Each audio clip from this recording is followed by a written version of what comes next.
Charcuterie boards can be the centerpiece at any celebration, so let's talk about it. There's a couple things you need to remember when you're doing charcuterie. You need a proper cheese, you need meats to please everybody, and you need a little bit of this and a little bit of that.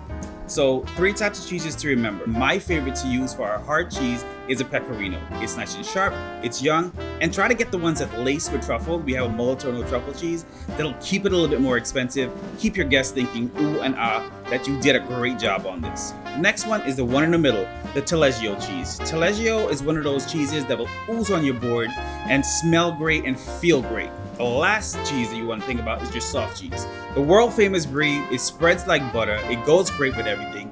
Now, next, let's talk about the meats. Meats are essential to any charcuterie board, as important as the cheese is. Try to please everybody. Try to get something spicy, like your spicy chorizo here.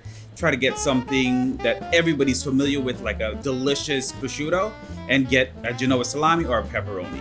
Everything else that goes along with a charcuterie board is an addition, is an accoutrement, is something to make the board look pretty. I like to add a little bit of fresh berries or these cute little toast-shaped crackers. If you like this video, subscribe for more delicious ideas.